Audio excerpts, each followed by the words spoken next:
नमस्कार, मैं हूं आपके साथ सुमित झा। भरतपुर में मैं हूं। इलेक्शन एक्सप्रेस लगातार घूम रही है राजस्थान के अलग अलग शहरों में और भरतपुर से शुरुआत हो गई है। भारत एक्सप्रेस की टीम राजस्थान के रण में इसका मिजाज भांपने की कोशिश कर रही है और अलग अलग वर्ग के वोटरों से समझने की कोशिश कर रही है इस बार राजस्थान का मिजाज क्या है। जमीनी पड़ताल कर रहे हैं। महिला वोटर हो, युवा वोटर हो, ये दो वर्ग के वोटर बहुत बड़ी भूमिका निभाते हैं सत्ता बदलने में, सरकार बनाने में। महिलाओं का भी हमने मन जानने की कोशिश की और सबसे बड़ी चीज युवा वोटर क्या सोचते हैं। फर्स्ट टाइम युवा वोटर की बड़ी भूमिका होती है। तो भरतपुर में युवा वोटरों में किन मुद्दों को लेकर इस बार वोट डालने को लेकर उन्होंने मन बनाया है, क्या मुद्दे हैं और क्या वो सोचते हैं चुनाव को लेकर, इस बार समझने की कोशिश करते हैं। हमारे साथ वो कॉलेज, ये आप देख सकते हैं पीछे MSJ गवर्नमेंट PG कॉलेज, ये कॉलेज के बाहर हम खड़े हैं और जितने भी यूथ हैं वो हमारे साथ जुड़े हुए हैं। उन युवाओं से हम बात करेंगे और ये युवा जो भविष्य भी भरतपुर का, राजस्थान का, देश का, उनसे समझने की कोशिश करेंगे। एक बार मुझे बताइए कि भरतपुर के युवा चुनाव के बारे में क्या सोचते हैं।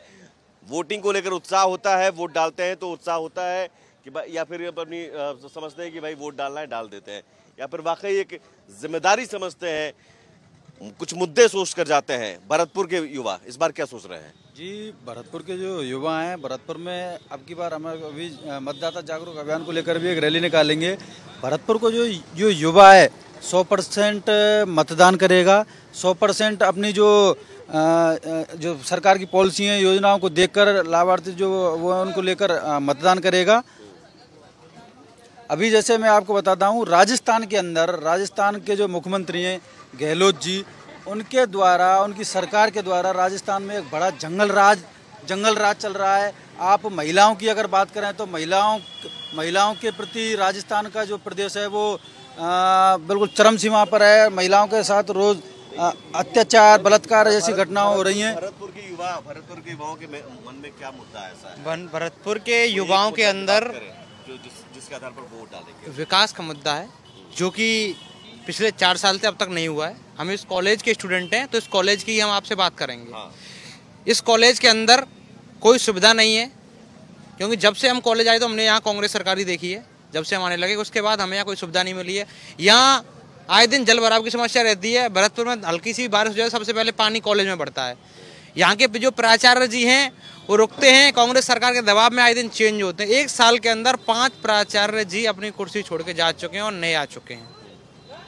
यहाँ सिफारिशें चलती हैं, जितनी ज़्यादा तो सिफारिश कर देगा उसका काम हो जाएगा।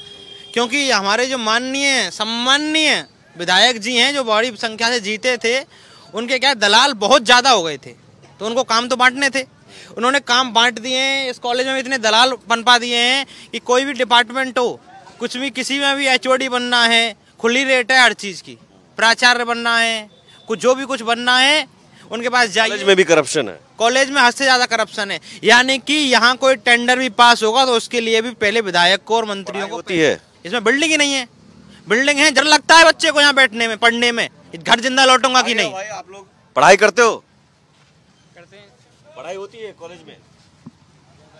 इतनी नहीं होती। क्या होता है? गधे घोड़े घूमते हैं, कभी नहीं आते, कभी टीचर आते भी नहीं आते हैं। क्यों? आपने पूछा? हमने वहाँ जाके पता कोई जिम्मेदार जवाब नहीं देता, कोई जवाब नहीं देता। इस बार जो चुनाव होगा तो ये एक पढ़ाई हो। हाँ बिल्कुल। यूनियन के चुनाव होते होंगे? हाँ होते हैं। वो हमारी मदद करते हैं, वो बता टीचरों से बात करते हैं, फिर वो हमारा होता है। शिक्षा नियमित बड़ा मुद्दा है। इसके अलावा और क्या मुद्दे हैं खासतौर पर युवाओं को लेकर? अलग सरकार कहती है रोजगार और बाकी पढ़ाई, नौकरी, ये एक बड़ा मुद्दा है। यहाँ मैंने सुना कि 15 साल फैक्ट्री रोजगार यही मिल जाते थे। अभी ऐसी सुविधा नहीं है। बाहर कॉलेज ग्राउंड है, वो पूरा भर जाता है, 1.5 महीने में वो सूखता है।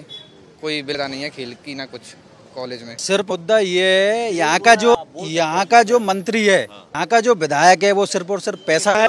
आप ये बोलना शुरू कीजिएगा। सिर्फ और सिर्फ पैसा कमाने में लगा हुआ है, सिर्फ और सिर्फ अपने नोटों को भरने में लगा हुआ है। विकास के नाम की जाए तो विकास का जो वो है बिल्कुल हर हर ऐसा कोई भी डिपार्टमेंट क्षेत्र नहीं है जहाँ इन्होंने अपने निजी दलाल रखे हो। सिर्फ और सिर्फ यहाँ भ्रष्टाचार हो रहा है। भ्रष्टाचार के अलावा कांग्रेस सरकार में कुछ नहीं हुआ है। युवा ने अब अपना मन बना लिया है राजस्थान के अंदर से इस कांग्रेस की जो सरकार। कॉलेज में पढ़ाई होती है? स्कूल में अच्छा होती है यहाँ पर, तो क्या दिमाग में रहेगा? अभी तो स्कूल में ही ना, अभी तो अपने मम्मी पापा से क्या बोलते हो कि कुछ वोट डालते वक्त ये सोचो, हम लोगों के बारे में भी सोचो, अच्छी शिक्षा हो, अच्छे रोजगार का ऑप्शन हो? नहीं, चलो ठीक है। ये इन युवाओं और भी आप लोग आ जाइए, आगे इधर आ जाइए। अपनी बात जितनी कह सकते हैं, आइए। अपनी बात जितनी कह सकते हैं। लोकतंत्र में अगर आप वोट डालते हैं तो आपको अधिकार है वोट डालने का। युवाओं को रोजगार यहीं पर मिलता था पहले, जैसा कि अब देखा गया कि हमारे भरतपुर में पहले हमारे यहाँ पर बहुत सारी फैक्ट्रियाँ थी जो हमारे युवाओं जितने साथी थे वो उनके लिए पूरा रोजगार यहाँ भरतपुर मिलता था। अब आजकल यहाँ के युवा अपने घर को ही छोड़ करके बाहर पलायन करने के लग गए हैं कुछ लोग। जैसे कि अब देखा जाए विकास के नाम पर यहाँ पर सिविल लाइन डाली गई है। सिविरेज का मतलब होता है कि एक आदमी का आर पार निकलना। यहाँ पर सिविरेज डाला गया है ओनली बस एक या 2 फुट का, जिसमें एक बड़ी पॉलीथीन यदि आ गई और वो फंस गई तो समझो वो पूरा ब्लॉक हो जाएगा। जैसा कि अभी कुछ लोगों ने साथियों ने बोला कि यहाँ पानी भराव है। वो मेन समस्या तो ये है जो सिवरेज बनाई है ना, वो छोटी बनाई है, उनमें ब्लॉकेज होने के कारण पानी जल्दी भरता है।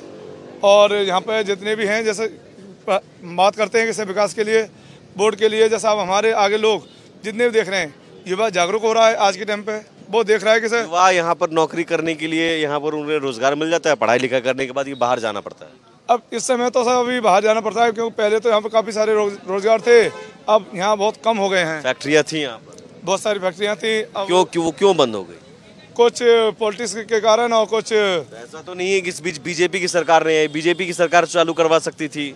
वो सभी सरकारें वो हैं, कोई दिक्कत नहीं। वो तो भाई सरकारें एक दूसरी है भाई, सरकार के ऊपर किसी के हम थोप नहीं दे रहे हैं कि भाई ये बीजेपी सरकार ने या कांग्रेस सरकार ने गलत किया है या अच्छा किया है, परंतु जो राजनीतिक दबाव के कारण जो यहाँ कोई भी आ जाए, बीजेपी कांग्रेस, किसी ने ऐसा नहीं कि युवाओं के बारे में, उनके रोजगार, उनकी पढ़ाई को लेकर बहुत गंभीरता से सोचा है। जैसा कि गंभीरता से जो सोचा गया था ना, जो पहले था वो अब बहुत कम है, देखा जा रहा है, बहुत कम देखा जा रहा है। हाँ, अगर अभी आप बात कर रहे हैं कि मतदाता जागरूक, आपने मतदाता से संबंधित बात करी और आप हमारे कॉलेज के सामने खड़े हुए हैं, छात्र नेता आपके सामने खड़े हुए, तो सबसे बड़ी बात तो मैं ये कहना चाहूँगा कि छात्र, अभी हाल ही में गहलोत सरकार ने एक फरमान निकाला जिसमें छात्रों का हक जो था चुनावों वाला वो छीन लिया गया। तो सबसे पहले तो जागरूक यहीं से हुआ है, यहाँ का जो मतदाता है, यहाँ के जो युवा मतदाता हैं, कि जो सरकार हमें अपना आवाज़ उठाने के लिए हमारे आवाज़ को दबा रही है। जो छात्र संघ चुनाव, जो कि एक छात्र की आवाज़ होते हैं, एक राजनीति की रीढ़ की हड्डी होते हैं, उसको तोड़ दिया इस गहलोत सरकार ने। तो इसका जवाब आने वाले चुनावों में ये युवा साथी देंगे, ये छात्र नेता देंगे। लेकिन अब अगर हम बात करें यहाँ के विकास कार्यों की, तो विकास कार्य में यहाँ पे शून्य है बिल्कुल ही। यहाँ देखा जाए तो अभी हाल ही में एक अपना कॉलेज ग्राउंड माना जाता है, जो कि आज ठेकेदारों का अड्डा बना हुआ है। अगर इसको चाहें यहाँ की मंत्री और यहाँ की जो सरकार है, मैं ना कांग्रेस को टारगेट करूंगा ना बीजेपी को, लेकिन ये जो छात्रों के लिए, युवाओं के लिए यहाँ कोई भी कार्य नहीं किया जा रहा है। क्योंकि अगर युवाओं के लिए कार्य नहीं होगा तो ये देश उन्नति नहीं करेगा और ये जिला उन्नति नहीं कर पाएगा। यहाँ अब फिलहाल राजस्थान में विधानसभा के इलेक्शन है, उसमें हमारा युवा आने वाले इस चुनाव में हिंदू राष्ट्र को लेकर अपना मतदान करेगा और रोजगार। अब तक चलिए एक नई बात आ गई, हिंदू राष्ट्र। युवाओं के जहन में हिंदू राष्ट्र भी है। बिल्कुल बिल्कुल, यहाँ भरतपुर ही नहीं, पूरे राजस्थान और ऑल इंडिया देखा जाए तो यहाँ हिंदू राष्ट्र है। तो आपको स्टेडियम नहीं चाहिए, आपको खेल का मैदान नहीं चाहिए, पढ़ाई लिखाई रोजगार नहीं चाहिए, हिंदू राष्ट्र? खेल का मैदान है हमारे कॉलेज का, लेकिन उसमें यहाँ के मंत्रियों ने, ठेकेदारों ने वो ऐसा अड्डा बना दिया है कि वहाँ देखा जाए तो पशु ज़्यादा घूमते हैं। तो हिंदू राष्ट्र बनने से वो मैदान सही हो जाएगा युवाओं के? नहीं, ये हमारा मतदान का जो है वो राष्ट्र की नहीं है, बात है सनातन धर्म की। हिंदू राष्ट्र की हम बात ही नहीं, युवाओं के लिए सबसे ज्यादा जरूरी क्या है? देखिए, जो हमारा धर्म है, आपने भी बात करी, हमारे भाई ने बात करी हिंदू राष्ट्र की, हिंदू राष्ट्र वाली बात नहीं है। बात ये जो हमारा धर्म है, अगर हम उसको बचाव के लिए हमारी संस्कृति में, हमारे कॉलेजों में, हमारे स्कूलों में ये नहीं पढ़ाया जाता कि हमारे पूर्वज जो थे, हमारा जो अब तक सनातन धर्म है, उसकी क्या क्या उपलब्धियां हैं, क्या क्या चीज़ है, तो इनको क्यों नहीं पढ़ाया जा रहा है? ये खाली हमारा हिंदू राष्ट्र का मतलब ये है कि हमारे धर्म के बारे में हमारे युवाओं को प्रेरित किया जाए, उनको बताया जाए कि इस तरीके के भी हमारे यहाँ से महान योद्धा और क्रांतिकारी निकले। लेकिन इसके अलावा मुद्दे आप लोगों के नज़र में कुछ और भी है। भाई क्या नाम हो आपका? सुमित। सुमित, मेरा नाम भी सुमित है। क्या मुद्दे हैं आपके जहन में? किन मुद्दों को लेकर आप वोट करोगे भरतपुर में? इसी को करेंगे। क्या? सनातन सनातन धर्म को लेकर माँ की कुछ नहीं चाहिए? माँ की सब ठीक है, पढ़ाई लिखाई रोजगार नौकरी स्टेडियम खेल ये सब ठीक है? क्या स्टेडियम ही ऐसा ही है सर? तो बाकी क्या सबसे बड़ा मुद्दा, आप वोट डालने जाओगे तो आपके दिमाग में सनातन धर्म है, हिंदू राष्ट्र है? नहीं, वैसे भी ये कांग्रेस सरकार कर रही है। स्टेडियम है, इसमें मंत्रियों ने और ठेकेदारों ने वो कर रखा है उस जगह पर, तो उसको भी वो किया जाए। तो वो भी सोच के कि जो आपको खेलने का बढ़ावा दे मिले। अभी एशियन गेम्स में भाई युवाओं ने एशियन गेम्स में हरियाणा के युवाओं ने भी, और ये भरतपुर तो कहा जाता है कि पहलवानी के लिए बहुत मशहूर रहा, तो अब एशियन गेम्स में इतने खिलाड़ियों ने 107 पदक जीते, खेल को बढ़ावा देने के लिए क्या भरतपुर में? भरतपुर से पुराने योद्धा भी जो हैं और जो नए नए युवा निकल के आ रहे हैं, ये नए नए युवा बहुत सारे, अभी हमारे नेशनल खेल के आया, अभी शूटिंग में अभी 2 बच्चे अभी इंटरनेशनल खेल के आए अभी, और उससे पहले अभी बॉक्सिंग में 2 बच्चे खेल के आए हैं, और यहाँ फुटबॉल से खेल के आए हैं, अभी क्रिकेट में जा चुके हैं। हमारे यहाँ से भी निकल रहे हैं बहुत सारे युवा, जो कि ऐसा नहीं है कि हमारा भरतपुर भी मतलब खेल में पीछे हो। उनको सब कुछ मिल रहा है संसाधन? वो प्रॉपर चीज़ नहीं मिल पाती क्योंकि यहाँ संसाधनों की अभाव है। और देखा जाए कि से स्पोर्ट्स में अब जैसे हमारे भरतपुर जिले के अंदर सबसे बड़ा कॉलेज है एमएचए कॉलेज, जिसका बड़ा कॉलेज ग्राउंड है यहाँ पास में, उसमें कम से कम सारे मल्टी ग्राउंड बन सकते हैं। उसमें अभी बस सिर्फ 1-2 ही ग्राउंड चलते हैं जो रेगुलर कुछ बच्चे जो अपनी तरफ से चला के चलते हैं, जैसे कि फुटबॉल चल रहा है, क्रिकेट चल रहा है, ये 1-2 गेम चल रहे हैं, पर पूरे गेम वहाँ पर नहीं चल रहे हैं। खेलों को बढ़ावा देने के लिए सरकार द्वारा यहाँ भरतपुर के अंदर कुछ नहीं किया जा रहा है। यहाँ पे मंत्री 7-7 मंत्री 5-5 मंत्री, किसी भी सरकार ने नहीं किया, किसी भी स्तर का कोई भी खेलों को बढ़ावा नहीं दिया जा रहा है। बच्चे खुद जो अपनी तैयारी ये किसी भी सरकार, पिछली भाजपा सरकार ने यहाँ कॉलेज विकास के लिए काफ़ी काम कराए थे, लेकिन जब हम फर्स्ट ईयर में यहाँ थे स्टूडेंट, जब उनके बाद कांग्रेस सरकार, अभी कॉलेज में अंदर जाके देख सकते हैं कि यहाँ नया विकास 4 साल के अंदर जो होना चाहिए था वो बिल्कुल नहीं हुआ है। आप अभी तुरंत का हाल देख लीजिए, पीछे एमएचए कॉलेज का बैनर वो लगा हुआ है गेट, इसकी क्या दुर्दशा है? क्या ये कॉलेज नहीं है? क्या ये कॉलेज नहीं है क्या?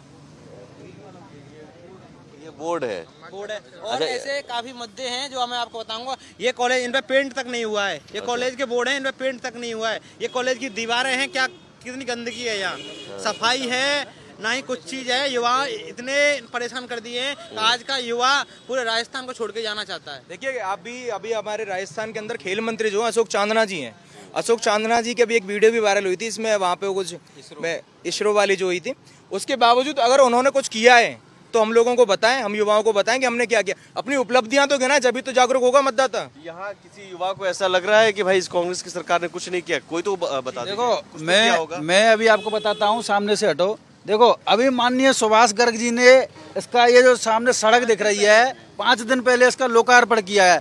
पूरे जिले के अंदर उनके ये जो आका हैं माननीय अशोक गहलोत जी, उनका आह्वान था, चाहे वो रूपबास में कॉलेज की बात हो, उसका अधूरे निर्माण पे उन्होंने लोकार्पण किया हो, चाहे वो वैर की बात हो, डिस्पेंसरी की या पीएससी की बात हो, उन्होंने लोकार्पण अभी 5 दिन पहले इन्होंने लोकार्पण। आप देख सकते हैं सड़क की क्या दुर्दशा है। ठीक है, अब मैं मुद्दों की बात करता हूँ। देखिए बीजेपी की सरकार भी 5 साल रहती है राजस्थान में, फिर कांग्रेस आती है, ये रिवाज चल रहा है ना। तो अब तो इसका मतलब ऐसा नहीं कि बीजेपी की सरकार 5 साल रही तो गेट बहुत अच्छा बन गया, मैदान बन गया और फिर वो गड्ढे कांग्रेस वाले खोद दे रहे हैं। मैं मुद्दों की बात कर रहा हूँ कि क्या किस पर्पज को लेके हम चुनाव में मतदान करेंगे। आप सरकार को देखेंगे, पार्टी को देखेंगे या उम्मीदवार को देखेंगे? हम देखेंगे विकास को, कितना विकास पिछली सरकार ने किया था और कितना आगे की करा सकती है। क्या देखेंगे? उम्मीदवार देखेंगे, पार्टी देखेंगे? विकास देखेंगे सर। कौन सी पार्टी ज्यादा विकास करती है, हाँ, युवाओं के लिए कौन ज्यादा, युवाओं की जो सुनवाई करेंगे। भाई आप क्या देखोगे? वोट डालते हो? नहीं, अभी वोट डालने की उम्र नहीं हुई। अच्छा, अभी नहीं हुई है। अच्छा चलो ठीक है, उम्र हो जाएगी तो बताना। आप वोट डालते हो? हाँ जी, वोट डालते। क्या वो सोच के वोट डालते हो? क्या मुद्दा रहता है? विकास को देखकर, और जो भारत का विकास, राजस्थान का विकास करेगा वो उसको देखकर। युवाओं के लिए कुछ, युवाओं के लिए जो विकास और रोजगार प्राप्त कर देगा। रोजगार देगा? हाँ। भरतपुर में रोजगार मिलता है? पहले मिलता था, अब नहीं मिलेगा। पहले कैसे मिलता था? पहले फैक्ट्री थी, आप कहीं पर भी अपना रोजगार डाल सकते थे, आज वो स्थिति नहीं है। बंद कैसे हो गई? राजनीतिकरण, दबाव, यहाँ की व्यवस्था, ये इसके लिए जो भी रही है सरकार में सब जिम्मेदार। हाँ, सरकार। तो दोबारा इन फैक्ट्री को खोलने की बात होती है चुनाव में? कोई भी करता है? कोई भी करता है? कोई नहीं करता है। कोई भी उम्मीदवार आता है कि भाई हमको वोट दीजिए, हम फैक्ट्री खुलवाएंगे, कोई कहता है? नहीं, कोई नहीं कहता। कोई भी उम्मीदवार नहीं करता है। आप उन उम्मीदवारों से कहोगे कि भाई फैक्ट्री खुलवाओ, वोट डालो? हाँ कहेंगे सर, बिल्कुल कहेंगे। मतलब कुछ राजनेताओं ने जैसे मैं इस चुनाव की बात कर रहा हूँ। भरतपुर में अभी तक तो भाई बहुत सारे लोग आते जाते होंगे, क्या एक मुद्दा है, बन पाया है? मतलब हम ये चाहते हैं कि जैसे हमारे यहाँ भरतपुर आज के टाइम पे संभाग है, राजस्थान का संभाग है और जिला भी है और तहसील भी है, तीनों चीज़ है यहाँ पर। तो उस हिसाब से जो कार्य होना चाहिए, जो प्रॉपर कार्य यहाँ पर नहीं हो पा रहा है। एक बड़ी बात मैंने देखी है अब तक कि भाई कॉलेज में लड़कियां भी पढ़ने जाती हैं, लड़कियों की सुरक्षा, महिलाओं की सुरक्षा भी एक बड़ी बात है। आज के टाइम पे कोई सुरक्षा नहीं है। आए दिन वाहन चोरी हो जाते हैं, बहन बेटियों के साथ अत्याचार होते हैं, आए दिन लड़कियों के साथ बदतमीजी होती है। यहाँ कोई सुरक्षा नहीं है किसी प्रकार। सुरक्षा के नाम पे तो आज की डेट में आगरा और मथुरा यहाँ के टच में है। उत्तर प्रदेश सुधर गया, लेकिन भरतपुर इतना बिगड़ गया कि जिसकी कोई सीमा नहीं। आए दिन गोलीकांड होते हैं, कोई भी मतलब अराजकता की स्थिति है, कुछ भी पता नहीं है कब किसको गोली पड़ जाए, क्या हो जाए। और आप पिछले ट्रैक रिकॉर्ड निकाल के देख लें, पिछले 1 साल का स्थिति बद से बदतर हो गई है। उत्तर प्रदेश को भूल गए लोग, अब मात्र भरतपुर जिला है जो माफियाओं का और अड्डा बना हुआ है गुंडागिर्दी का। आए दिन अगर सुरक्षा की बात करी जाए तो MSJ महाविद्यालय में आए दिन मंचलों के द्वारा छात्राओं को परेशान किया जाता है, आए दिन उनको छेड़ा जाता है। पूर्व में भी इसकी कई बार प्राचार्य को, मंत्री को इसकी यहाँ चौकी स्थापित करने की मांग की गई है, लेकिन सिर्फ और सिर्फ इनको तो टाइम कहाँ है। सिर्फ और सिर्फ ये तो नोट कमाने में लगे हुए हैं, पैसा कमाने में लगे हुए हैं। नहीं तो ये मुद्दा है, मुद्दा सुरक्षा का सबसे बड़ा मुद्दा। गहलोत जी जातीय जनगणना की बात कर रहे हैं सर। सीएम अशोक गहलोत ने तो जातीय जनगणना की बात की। तो जातीय जातीय जनगणना, चलिए जातीय जनगणना यहाँ इस कॉलेज की हम बात करें, यहाँ हर वर्ग हर जाति का स्टूडेंट पढ़ने आता है। सबसे बड़ा मुद्दा है कि हमारी शिक्षा, हमारी नौकरियाँ नहीं होंगी, हमें पढ़ाया नहीं जाएगा तो हम क्या पढ़ेंगे, कहाँ जाएंगे हम लोग? वो कह रहे हैं कि भाई जाटव कौन है, वैश्य कौन है, ब्राह्मण जब वो बच्चा यहाँ पढ़ने आता है तो यहाँ क्या अलग कमरा बनता है क्या उसके लिए?